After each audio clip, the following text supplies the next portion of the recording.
안녕하십니까? 11월 3일 금요일 인도네시아 헤드라인 시작합니다. 첫 번째 소식입니다. 인도네시아가 G7과 국제기구의 자금 지원을 받아 2030년까지 재생에너지 발전 비중을 거의 절반 가까이로 끌어올릴 계획을 발표했습니다. 인도네시아는 정의로운 에너지 전환 파트너십을 통해 2030년까지 발전 부문의 탄소 배출량을 2억 5천만 톤으로 줄이고 재생에너지 발전 비중을 44%까지 확대하기로 하였습니다. 이를 위한 400개가 넘는 프로젝트가 계획되어 있으며 그중 대표적인 예로는 1.7기가와트 규모의 석탄 발전소를 2040년까지 조기 퇴출하는 것입니다. 참고로 정의로운 에너지 전환 파트너십은 미국, 일본, 캐나다, 영국 등 G7 국가와 다자간 은행, 민간 대출 기관이 참여해 석탄 등 화석 에너지 사용을 줄이는 데 자금을 지원하는 네트워크입니다. 인도네시아는 지난해 11월 G20 정상회의에서 해당 네트워크와 200억 달러 규모의 자금 지원 계약을 체결했습니다. 이 계약에 따라 인도네시아는 2030년부터 발전 부문에서 탄소 배출 감축에 들어가고 2050년에는 탄소 중립을 달성하기로 했습니다. 원래 인도네시아의 계획은 2030년까지 발전 부문의 탄소 배출량을 2억 9천만 톤으로 제한하고 재생에너지 발전 비중을 34%로 늘리는 것이었습니다. 하지만 최근의 계획 수정에 따라 탄소 배출량을 2억 5천만 톤으로 4천만 톤 더 줄이고 재생에너지 비중을 44%로 10%포인트 더 확대하기로 결정했습니다. 다만 이번 계획에는 공장에서 자체적으로 전기를 생산하는 캡티브 발전소가 포함되지 않았습니다. 현재 인도네시아에는 13.74기가와트 규모의 캡티브 발전소가 운영 중이며 앞으로 20.48기가와트까지 늘어날 예정입니다. 석탄을 연료로 사용하는 캡티브 발전소는 주로 니켈 제련소 등에서 많이 사용되며 인도네시아는 이를 통해 주요 원자재 가공 산업을 확대하고 있습니다. 한편 정의로운 에너지 전환 파트너십 인도네시아 사무국은 비록 독립형 캡티브 발전소가 이번 계획에서 제외되었지만 이번 계획이 없었다면 2030년에 인도네시아의 온실가스 배출량은 3억 5천만 톤이 넘었을 것이라고 설명했습니다. 다음 소식입니다. 지난 27일 세계 최대 파뮤 생산국인 인도네시아가 파뮤를 섞은 바이오 연료를 사용한 첫 상업용 비행을 성공적으로 마쳤다고 로이터 통신이 보도했습니다. 국영 항공사 가루다 인도네시아의 이르판 세티아푸트라 CEO는 보잉 737 항공기가 자카르타에서 약 550km 떨어진 수라카르타시까지 100명 이상의 승객을 수송했다고 밝혔습니다.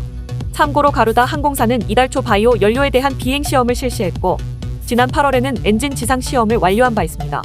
이번 상업 비행에 성공한 파뮤 혼합 항공유는 인도네시아 석유공사 뻐르타미나의 실라캅 정유 공장에서 제조되었으며 HEFA 기술을 사용해 정제된 팜커널 오일로 만들어졌습니다.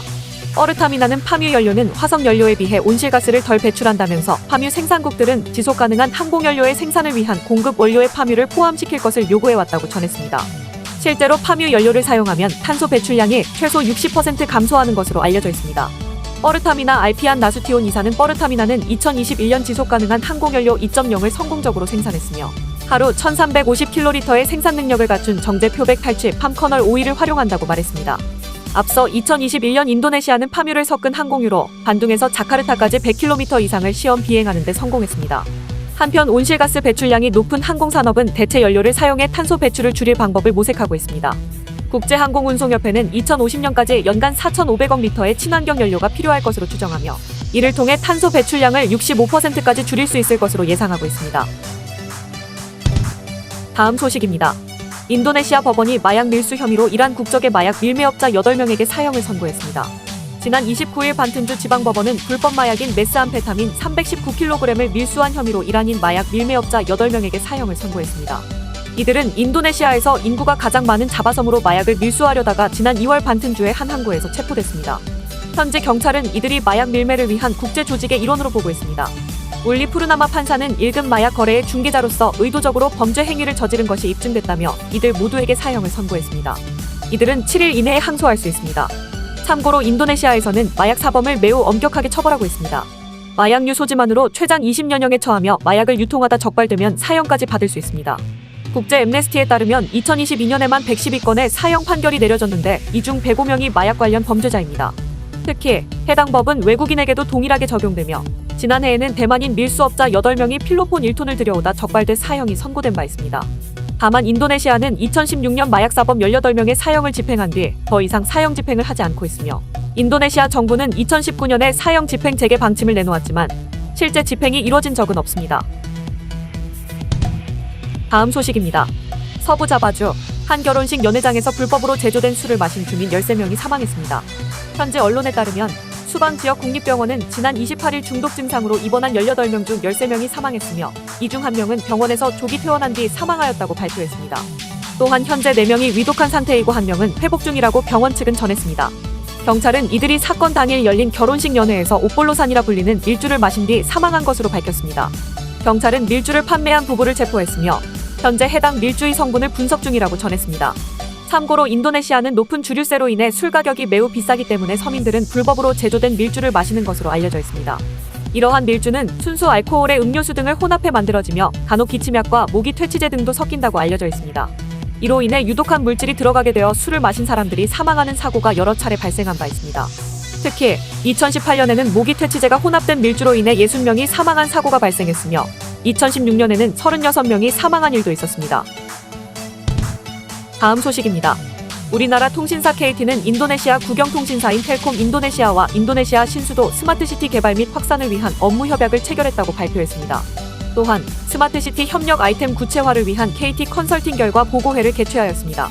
이번 MOU는 KT의 스마트시티, 양자 암호통신, 사이버 보안 등 첨단 ICT 기술과 인도네시아 유무선 1위 통신 사업자인 텔콤의 고객 및 네트워크 인프라를 결합해 인도네시아 신수도 스마트시티 개발 및 구축에 적극 협력한다는 계획입니다. 또한 신수도 지역 데이터 센터 사업 협력을 논의하고 이를 기반으로 교통, 에너지, AI 등 다양한 분야에서의 스마트시티 사업 확장안에 대해서도 공동 TF를 만들어 사업을 구체화할 예정입니다. 리잘 악바르 텔콤 신수도 TF장은 스마트시티 사업에서 보안과 안정적인 기술력이 매우 중요한데 KT 기술은 효율성과 신뢰도가 매우 높다며 텔콤은 KT와의 긴밀한 협력을 바탕으로 효율성과 안정성에 중점을 둔 새로운 시장을 개척해 나갈 것이라고 말했습니다. 문성우 KT 글로벌 사업실장은 이번 협력으로 인도네시아 신수도뿐 아니라 인도네시아 전역의 스마트시티 프로젝트에 KT의 첨단 기술을 탑재한 다양한 서비스 제공이 기대된다며 인도네시아의 디지털 혁신 파트너로서 흩어져 있는 도시 데이터를 분석해 도시의 다양한 문제를 해결하는 스마트시티 통합 솔루션 서비스를 제공하겠다고 밝혔습니다. 다음 소식입니다. 이민국 직원이 아파트에서 추락해 사망한 사건과 관련하여 한국인 남성이 유력 용의자로 지목되어 체포되었습니다. 지난 27일 오전 이민국 직원이 땅그랑의 한 아파트 3층 상점에서 숨진 채 발견되었습니다. 경찰은 해당 사건을 아파트 19층에서의 추락사고로 판단하였으며 현장에서 한국 국적의 60대 남성을 용의자로 체포하였습니다. 체포 과정에서 한국인 용의자는 문을 잠그고 경찰과 수시간 동안 대치하였으며 경찰이 문을 강제로 열고 들어가 체포하였습니다. 아파트 관리인은 한국인 용의자와 이민국 직원이 함께 아파트 19층으로 올라간 뒤 싸우는 소리가 나더니 유리가 깨지는 소리와 함께 큰 소리가 들렸다고 진술했습니다. 현지 경찰에 따르면 한국인 용의자는 과거 사망한 이민국 직원이 근무하던 이민국 구치소에서 3년간 수감 생활을 했으며 이후 한국으로 추방되었다가 다시 인도네시아로 돌아왔고 이 과정에서 불법 행위는 없었다고 설명하였습니다. 한편 경찰은 체포된 한국인을 이번 사건의 유력 용의자로 보고 사건의 정확한 경위를 조사 중입니다. 다음 소식입니다. JTBC의 38회 골든디스크 어워즈가 2024년 1월 6일 자카르타에서 개최되기로 확정되었다고 지난 31일 골든디스크 어워즈 사무국이 밝혔습니다. 이번 행사는 38회 골든디스크 어워즈 위드 만딜이라는 타이틀로 자카르타 인터내셔널 스타디움에서 진행됩니다. 해당 스타디움은 약 8만 명을 수용할 수 있는 규모로 11월 10일부터 열리는 17세 이하 월드컵이 치러지는 곳이기도 합니다. 또한 이번 행사의 네이밍 스폰서로는 인도네시아 최대 규모의 상업은행인 만딜이가 나섰습니다. 골든디스크 어워즈 사무국은 K-팝의 글로벌 시장 영향력이 점차 확대되고 있고 아시아 팬들의 K-팝 아티스트와의 만남을 원하는 요청이 이어지고 있다며 이러한 흐름에 발맞추고 더 다양한 국내외 음악 팬들이 K-팝으로 교감할 수 있는 자리를 만들기 위해 자카르타 개최를 결정했다고 설명했습니다.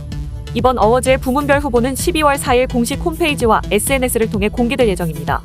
한편 골든디스크 어워즈 해외 개최는 이번이 5번째로 이전에는 일본, 말레이시아, 중국, 태국에서 개최된 바 있습니다. 참고로 한 해 동안 음악 팬들에게 큰 사랑을 받은 우리나라의 대중음악을 선정해 결산하는 골든디스크는 1986년부터 시작되었으며 21회부터는 음악을 소비하는 패턴이 음반에서 디지털 음원으로 확대되는 흐름을 반영, 음원과 음반 부문을 나눠 시상합니다. 시청해주셔서 감사합니다. 다음 시간에 뵙겠습니다.